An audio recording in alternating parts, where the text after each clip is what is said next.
Bismillahirrahmanirrahim. Assalamu alaikum students. Today we will discuss the characteristics of organic compounds. These are general characteristics. First of all, we will discuss the first point which is composition. मैंने आपको अपने पिछले lecture में भी explain किया था कि composition का मीनिंग है कि जितने भी हमारे पास ऑर्गेनिक कंपाउंड्स हैं, ऑर्गेनिक कंपाउंड्स इसेंशियली उनके अंदर कार्बन और हाइड्रोजन प्रेजेंट है, लेकिन कार्बन और हाइड्रोजन के अलावा ऑक्सीजन, नाइट्रोजन, सल्फर, बाकी सारे एलिमेंट्स भी प्रेजेंट हो सकते हैं. So the composition of all these organic compounds is they contain carbon, hydrogen as an essential elements and they also contain some other elements. अच्छा, सेकेंड प्रॉपर्टी है इसकी combustion. Combustion का मीनिंग है the burning of an organic compound in the presence of oxygen to produce carbon dioxide and water. Also a lot of heat energy is released in this process. तो जितने भी हमारे पास organic compounds हैं, सब के सब organic compounds combustion का process show करते हैं. This is a common chemical property which is shown by all the organic compounds. ठीक है, मैं इसकी डेफिनेशन रिपीट करती हूँ. जितने भी ऑर्गेनिक कंपाउंड्स हैं, कंबस्शन के प्रोसेस में एक ऐसा केमिकल रिएक्शन है जिसमें वो ऑक्सीजन की प्रेजेंस में बर्न करते हैं.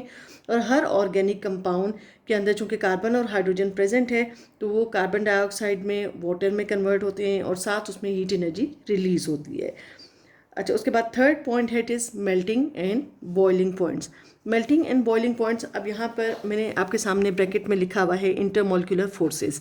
अब आपने याद रखना है हमेशा, चाहे कोई कंपाउंड आपका इनऑर्गेनिक कंपाउंड है या कोई कंपाउंड आपका ऑर्गेनिक कंपाउंड है, melting and boiling points always depends upon intermolecular forces.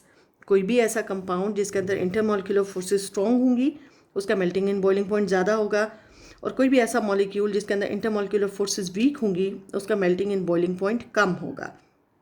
तो जितने भी ऑर्गेनिक कंपाउंड्स हैं, मोस्टली इनमें नॉन पोलर मॉलिक्यूल्स हैं. बहुत कम ऐसे मॉलिक्यूल्स हैं जिनके अंदर पोलैरिटी होती है. तो जनरली हम जो कंक्लूड करते हैं कि जितने भी ऑर्गेनिक कंपाउंड्स हैं, मोस्टली वो नॉन पोलर हैं. इसलिए उनके अंदर van der Waals forces present हैं जो कि वीक इंटरमोलिकुलर फोर्सेस हैं.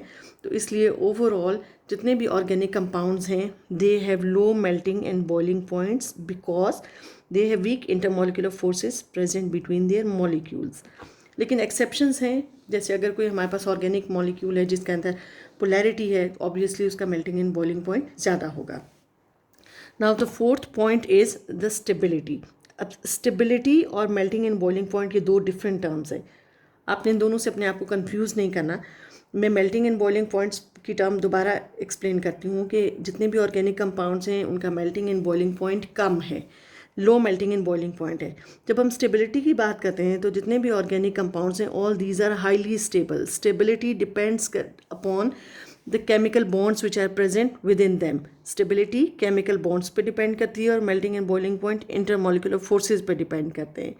तो जितने भी ऑर्गेनिक कंपाउंड्स हैं ये हाईली स्टेबल हैं, ये बहुत हाई टेम्परेचर पे डिकम्पोज करते हैं. उसकी रीज़न ये है कि इनके अंदर बहुत सारे कोवेलेंट बॉन्ड्स प्रेजेंट हैं.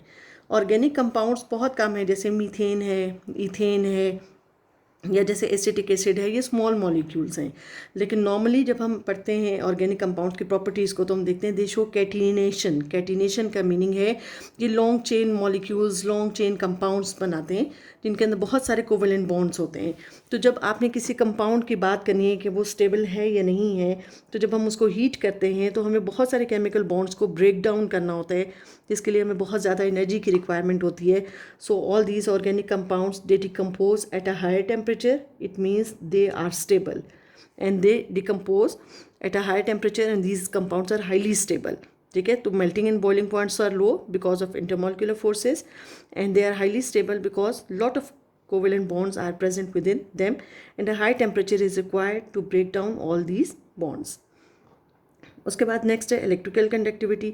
ऑब्वियसली हमें पता है, इनकी कॉम्पोजिशन से भी हमने देख लिया कि जितने भी हमारे पास ऑर्गेनिक कंपाउंड्स होते हैं, मॉलिक्यूल्स होते हैं, सबके सब मोस्टली नॉन पोलर मॉलिक्यूल्स होते हैं. क्योंकि ये मॉलिक्यूल से मिलके बने होते हैं, so these are poor conductors of electricity. इन कंपाउंड्स को अगर आप किसी सोल्यूशन की फॉर्म में कन्वर्ट कर दें, सोल्यूशन बना लें, या आप इन कंपाउंड्स को फ्यूज्ड फॉर्म में स्टडी करें, दोनों कंडीशंस में ये जितने भी ऑर्गेनिक कंपाउंड्स हैं, all these are poor conductors of electricity. उसके बाद नेक्स्ट है 6 है source. Source of organic compounds generally जो इसकी ओल्डेस्ट डेफिनेशन है, जो कि मैंने लास्ट लेक्चर में भी आपको एक्सप्लेन की है, सोर्स ऑफ ऑर्गेनिक कंपाउंड एक ही है. These are derived and these are obtained from animals and plants. उसके बाद है रेट ऑफ रिएक्शंस.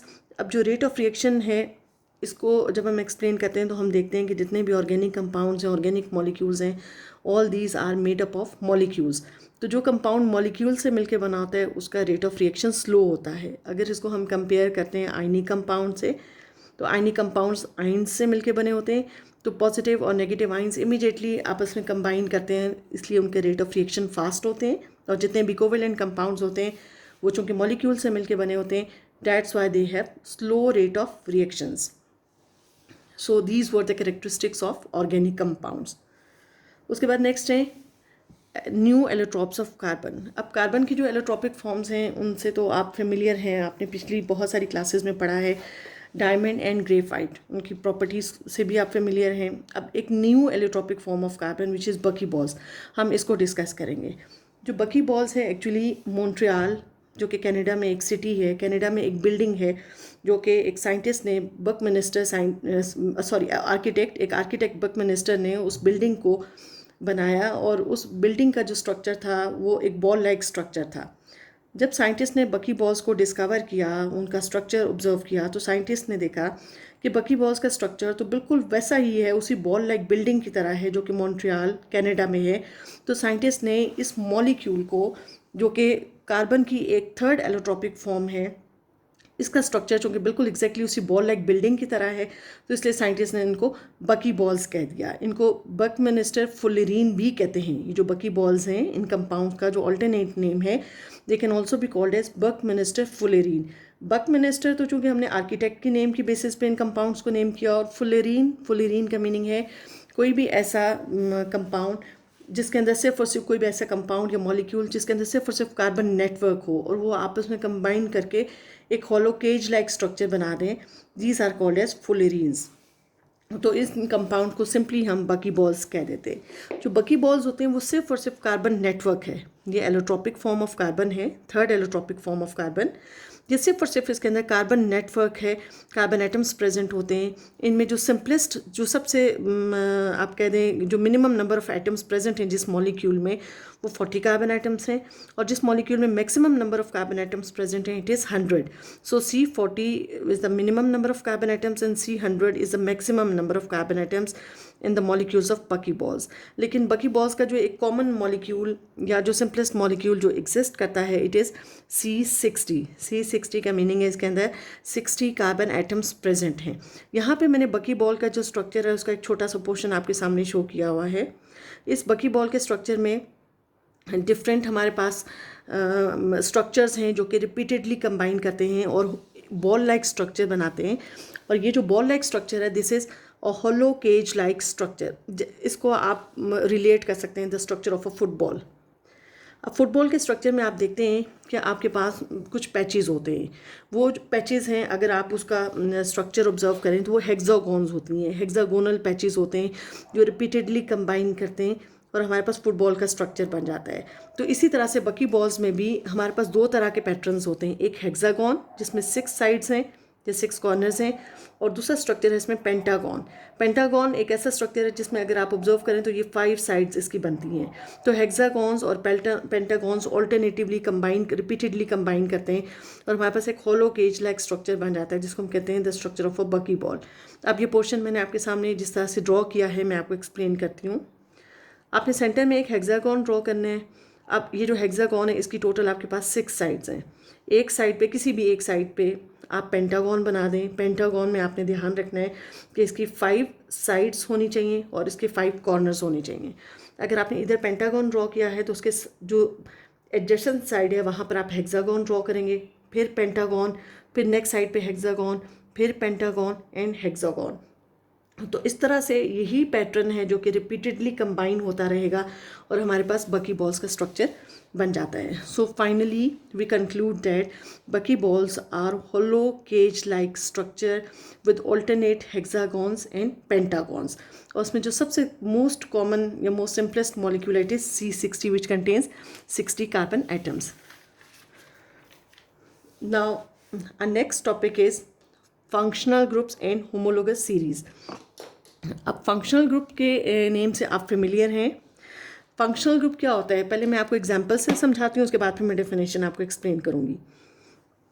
अगर हमारे पास कोई भी एल्केन का मॉलिक्यूल है, जैसे मैंने एग्जांपल ली है यहाँ पर इथेन, अगर ये इथेन का मॉलिक्यूल है और इसमें से हम एक हाइड्रोजन, जैसे सपोज ये फर्स्ट कार्बन है, this is the second carbon से अगर हम एक हाइड्रोजन को रिमूव कर देते हैं और रिप्लेस कर देते हैं और उसकी जगह अगर हम जैसे यहाँ पे सपोज OH ग्रुप अटैच कर देते हैं, तो ये एक न्यू कंपाउंड बन जाएगा। जो हमारा पहला कंपाउंड था वो इथेन था, उसको हमने कहा it belong to an alkane series, it was an alkane. लेकिन किसी भी एल्केन का या इथेन का जब हम एक हाइड्रोजन रिमूव कर देते हैं तो वो कंपाउंड हमारे पास बन जाता है एल्कोहल। OH ग्रुप अगर हम अटैच करें then that compounds becomes alcohol. अब एल्केन्स की प्रॉपर्टीज़ डिफरेंट हैं। एल्कोहल ये सिर्फ जो हमने एक एटम या ग्रुप ऑफ एटम हम अटैच कर देते हैं किसी भी एल्केन का एक हाइड्रोजन रिमूव करके, दैट ग्रुप ऑफ एटम और this atom is called as a functional group. मैं इसको रिपीट करती हूँ कि अगर आपके पास कोई भी एल्केन है जैसे इथेन है, अगर आप उसका एक हाइड्रोजन रिमूव करके कोई एक एटम जैसे क्लोरीन हमने अटैच कर दिया, या अगर आप ग्रुप ऑफ एटम्स अटैच कर देते हैं, देन दिस स्पेसिफिक एटम और group of atoms is called as a functional group. इस एटम या ग्रुप ऑफ एटम की वजह से जो पूरा मॉलिक्यूल आपके पास बन जाता है, इसकी सारी की सारी प्रॉपर्टीज़ चेंज हो जाती हैं। ठीक है, तो अब जैसे अगर आप इथेन को देखते हैं, इथेन एक एल्केन है जो कि एक नॉन पोलर मॉलिक्यूल है, इनका मेल्टिंग एंड बॉइलिंग पॉइंट कम है, इसकी प्रॉपर्टीज़ कम्प्लीटली डिफरेंट हैं। अगर आप एथेनॉल को देखते हैं तो ये ऐसे कंपाउंड्स हैं जो कि पोलर मॉलिक्यूल्स हैं, इसका melting and boiling point comparatively ज़्यादा है एल्केन से। फिर इनको हम एज अ स्पिरिट भी यूज़ करते हैं, जैसे एथेनॉल है, प्रोपेनॉल है या आइसोप्रोपाइल अल्कोहल है, इनको हम सैनिटाइजर्स में भी यूज़ करते हैं। अब इसी तरह से अगर आपने क्लोरीन को यहाँ पे इंट्रोड्यूस कराया तो कंपाउंड आपके बन गया एल्काइल हैलाइड। अब एल्काइल हैलाइड को हम इंडस्ट्रीज़ में बहुत सारे केमिकल रिएक्शंस में यूज़ करते हैं। तो सिर्फ एक हाइड्रोजन एटम रिमूव करने के बाद जो हमने कोई ग्रुप ऑफ एटम या कोई एटम अटैच किया, तो उससे हमारे पास जो नया कंपाउंड बन गया उसका नाम टोटली वो एक नई सीरीज़ से बिलोंग करेगा, एल्कोहल। एक और नई सीरीज़ बन जाएगी एल्काइल हैलाइड, जिनकी फिजिकल केमिकल प्रॉपर्टीज़ हमारे कॉरस्पॉन्डिंग मॉलिक्यूल से कम्प्लीटली डिफरेंट होंगे। So this was about functional groups. अच्छा, उसके बाद नेक्स्ट है हमारे पास होमोलोगस सीरीज़। ये जैसे आपके पास एल्केन है, एल्केन सीरीज़ में कोई एक कंपाउंड नहीं होता, सिर्फ इथेन नहीं होता, methane, ethane, propane, butane and so many compounds. जैसा से एल्कोहल में ये जो मैंने कंपाउंड आपके सामने लिखा है एथेनॉल, सिर्फ एथेनॉल नहीं होता, methanol, ethanol, propanol, butanol and so on, बहुत सारे कंपाउंड्स होते हैं। इसी तरह से एल्काइल हैलाइड्स में भी बहुत सारे कंपाउंड्स होते हैं। तो अगर आपके पास किसी भी alkane series, alcohol series, alkyl halide series में जितने भी आपके पास बहुत सारे कंपाउंड्स बन जाते हैं, आप उन कंपाउंड्स का एक टेबल बना सकते हैं। जैसे यहाँ पर मैंने एल्केन सीरीज़ का एक टेबल बना दिया। इन हर सीरीज़ का अपना जनरल फार्मूला होता है। जैसे एल्केन्स में से जो फर्स्ट कंपाउंड है वो methane, ethane, propane and butane, इसका जनरल फार्मूला है जो कि आपने पिछली क्लासेस में पढ़ा भी है और अभी भी ऑर्गेनिक केमिस्ट्री के स्टार्ट में भी आपको बताया गया था कि जनरल फार्मूला CnH2n+2 में आप n की value 1, 2, 3 and so on put करते हैं तो आपके पास मीथेन, इथेन, प्रोपेन और butane and so on, pentane, hexane, बहुत सारे कंपाउंड्स आ जाते हैं। ये सामने मैंने इनका आपके सामने मॉलिक्यूलर फार्मूला लिखा हुआ है और हर एक का मोलर मास मैंने जैसे 16 ग्राम्स पर मोल और जो इनका मोलर मास है इनके सामने मैंने लिखा है। तो होमोलोगस सीरीज़ एक ऐसी सीरीज़ होती है जिसमें से आप कोई से भी दो कंसेक्टिव मेंबर्स, जैसे मैंने सपोज फर्स्ट और सेकंड ले लिया या सेकंड और थर्ड ले लें, कोई से भी दो कंसेक्टिव मेंबर्स के अगर आप मोलर मास में डिफरेंस देखते हैं तो वो 14 यूनिट्स का आता है।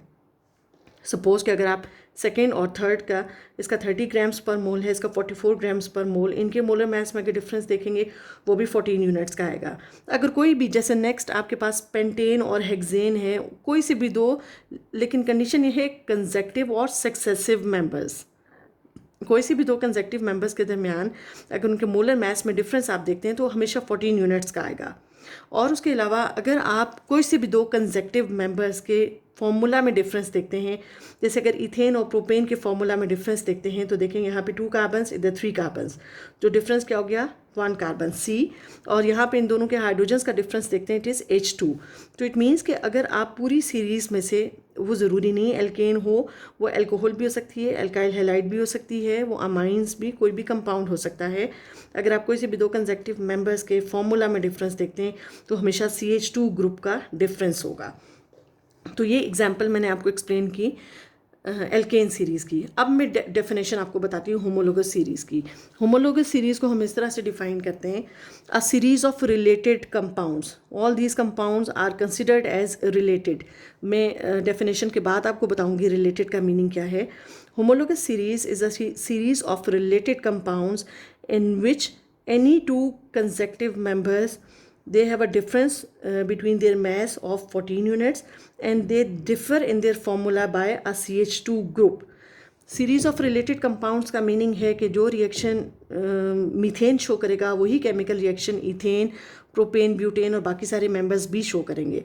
तो चूंकि एक ही तरह का केमिकल रिएक्शन सारे के सारे कंपाउंड शो करते हैं तो इसलिए हम कहते हैं all these are related compounds, these are similar compounds.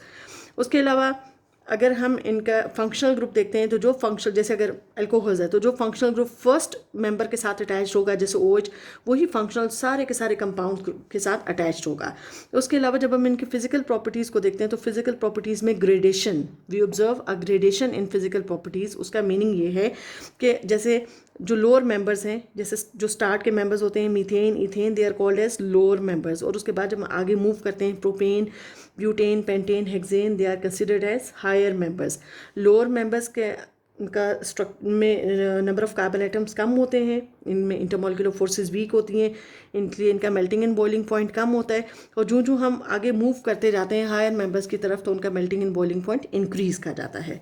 So these were the physical characteristics and the definition of homologous series class. उसके बाद नेक्स्ट है फंक्शनल ग्रुप्स। अब हमने चूंकि इस पूरी बुक में हर चैप्टर में तकरीबन एक एक फंक्शनल ग्रुप को बहुत डिटेल से स्टडी करना है, जैसे अल्कोहल्स है, अल्काइल हैलाइड है, कार्बोक्सिलिक एसिड्स हैं, एल्डिहाइड्स, कीटोन्स।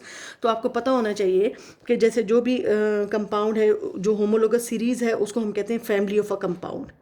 जो भी आपके पास जैसे एल्केन, एल्कीन, एल्काइंस हैं, ये तो आपने पढ़े भी हैं पिछले चैप्टर में। तो आपने याद रखना है कि एल्केन, एल्कीन और एल्काइन के लिए जो मोस्ट सूटेबल टर्म है, they are called as a family of a compound, this is a homologous series. और इनके सामने आप इनका जनरल फॉर्मूला लिखा हुआ होगा। अब सबसे पहले है हमारे पास एल्कीन्स।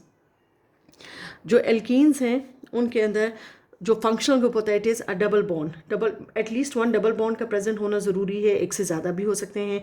ये मैंने कोवेलेंट बॉन्ड्स शो किए हैं, उनके साथ मैंने कुछ भी मेंशन नहीं किया।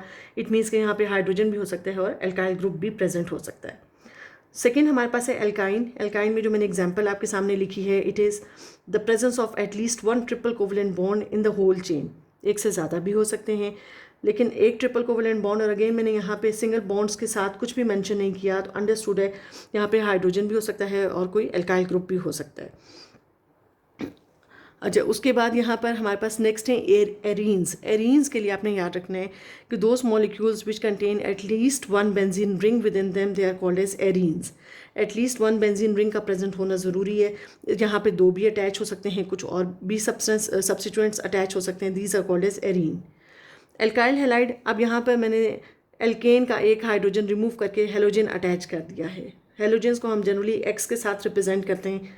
ये फ्लोरीन, क्लोरीन, ब्रोमीन, आयोडीन, आप कुछ भी इनको लिख सकते हैं। तो एल्काइल हैलाइड में कैपिटल आर जो है वो एल्काइल ग्रुप को रिप्रेजेंट करता है। एल्केन का आप एक हाइड्रोजन रिमूव कर दें वो एल्काइल ग्रुप बन जाएगा और हाइड्रोजन की जगह हमने हेलोजन अटैच कर दिया। इसी तरह से अगर एल्काइल ग्रुप के साथ OH ग्रुप प्रेजेंट होगा तो ऐसे कंपाउंड्स को हम एल्कोहल्स कहेंगे।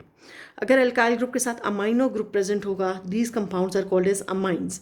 अगर एल्काइल ग्रुप के साथ साइनाइड CN ग्रुप प्रेजेंट होगा, ये जो साइनाइड है इसके अंदर कार्बन और नाइट्रोजन के दरमियान ट्रिपल कोवेलेंट बॉन्ड है। सम रिएक्शंस में ये CN इस तरह से लिखा जाता है, सम रिएक्शंस में वो CN यूँ बॉन्ड्स को शो करके लिखा जाएगा, तो दोनों में ये एक ही बात है। आप इस कंपाउंड को साइनाइड भी कह सकते हैं, इसको आप नाइट्राइल भी कह सकते हैं। अब इस कंपाउंड को जब आपने नेम लिखना होगा, जैसे सपोज अगर एल्काइल ग्रुप में यहाँ पर मिथाइल ग्रुप अगर प्रेजेंट हो तो आप इसको मिथाइल साइनाइड या मिथाइल नाइट्राइल भी कह सकते हैं। उसके बाद नेक्स्ट है नाइट्रो कंपाउंड्स। नाइट्रो में अगर एल्काइल ग्रुप के साथ अगर हमारे पास NO2 ग्रुप प्रेजेंट है, so these organic compounds are called as nitro compounds. उसके बाद नेक्स्ट है हमारे पास ईथर्स। ईथर्स ऐसे ऑर्गेनिक कंपाउंड हैं जिसमें सेंटर में ऑक्सीजन होता है और उसके दोनों साइड पर एल्काइल ग्रुप। ये एल्काइल ग्रुप सिमिलर भी हो सकते हैं और ये डिफरेंट भी हो सकते हैं। अब ईथर्स के साथ मैंने लिखा हुआ है सल्फाइड्स। ऑक्सीजन और सल्फर दोनों एक ही ग्रुप से बिलोंग करते हैं, तो जितने बॉन्ड्स ऑक्सीजन शो करता है उतने ही बॉन्ड्स सल्फर भी शो करता है। ऑक्सीजन की वैलेंसी 2 है, वो 2 बॉन्ड्स बनाता है, तो एक साइड पर एक एल्काइल ग्रुप, दूसरी साइड पर दूसरा एल्काइल ग्रुप। इसी तरह से अगर हम ऑक्सीजन के बजाय सल्फर को प्लेस कर दें सेंटर में, और एक साइड पर एल्काइल ग्रुप और दूसरी साइड पर भी कोई एल्काइल ग्रुप प्रेजेंट है, तो ऐसे कंपाउंड्स को हम सल्फाइड्स कहेंगे। अगर ऑक्सीजन सेंटर में प्रेजेंट होगा और 2 एल्काइल ग्रुप्स प्रेजेंट हैं, these compounds are called as ethers. और अगर सेंटर में सल्फर है और दोनों साइड्स पर एल्काइल ग्रुप्स हैं, then these compounds are called as sulphides, organic sulphides. अच्छा, उसके बाद अल्कोहल को मैंने अगेन लिखा है आपके सामने। उसकी रीज़न ये है कि मैंने थायोल्स एक्सप्लेन करने हैं।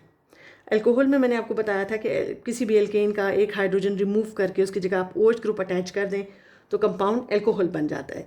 इसी तरह से ऑक्सीजन और सल्फ़र एक ही ग्रुप से बिलोंग करते हैं। अगर ऑक्सीजन की बजाय हम सल्फ़र ले लें, SH ग्रुप अटैच कर दें, एल्केन का एक हाइड्रोजन रिमूव करके उसके साथ अगर हम SH ग्रुप अटैच कर देते हैं, तो जो कंपाउंड बन जाता है, these compounds are called as thiols.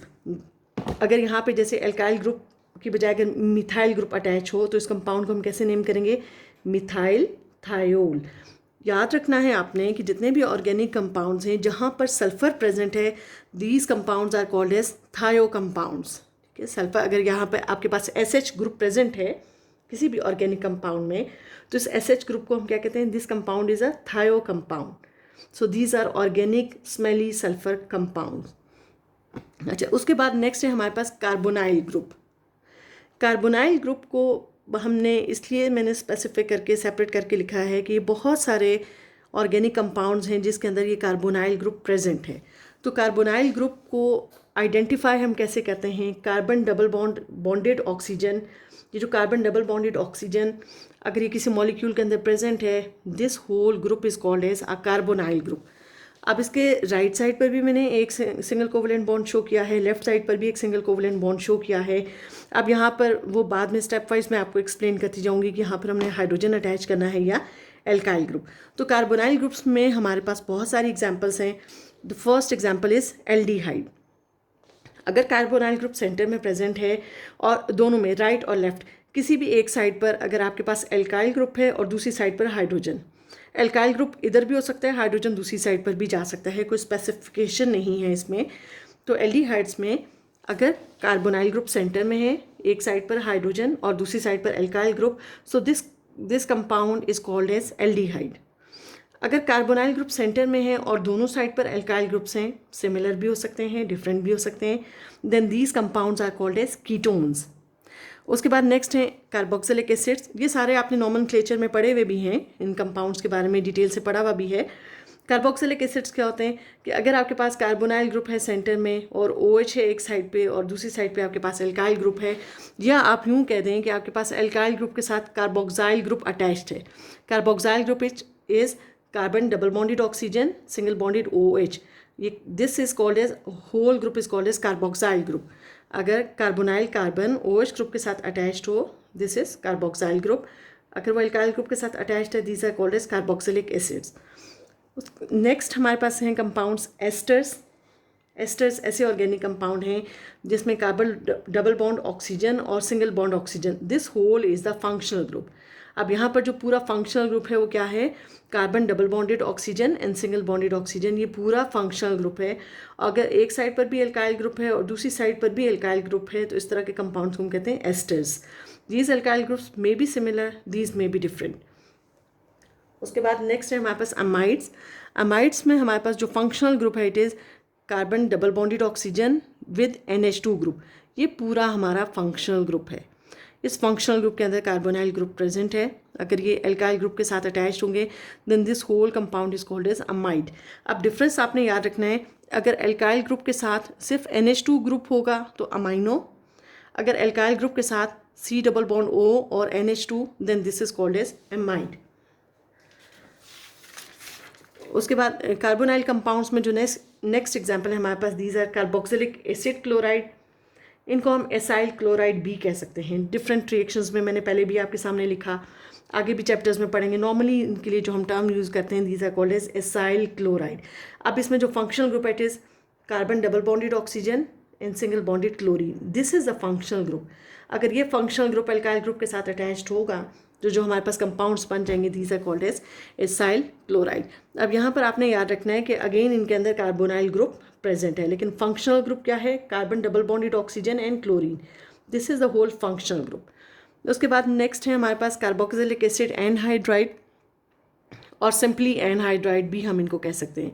अब इसके अंदर जो फंक्शनल ग्रुप है, हमारे पास 2 कार्बोनाइल ग्रुप्स प्रेजेंट हैं। ये जो पूरा हमारे पास ग्रुप बन जाता है 2 carbonyl groups separated by 1 oxygen atom, this is the functional group. ये फंक्शनल ग्रुप है हमारा। इसके दोनों साइड्स पे राइट और लेफ्ट पे एल्काइल ग्रुप्स प्रेजेंट हैं। ये एल्काइल ग्रुप्स अगेन सिमिलर भी हो सकते हैं और डिफरेंट भी हो सकते हैं। तो इस तरह से अगर किसी मॉलिक्यूल के अंदर एनहाइड्राइड ग्रुप प्रेजेंट है तो आप उसको कार्बोक्सिलिक एसिड एनहाइड्राइड या सिंपल एनहाइड्राइड भी कह सकते हैं। So students, these are the different examples of different functional groups. So if you feel any doubt, if you feel some queries, you can freely ask me. Thank you.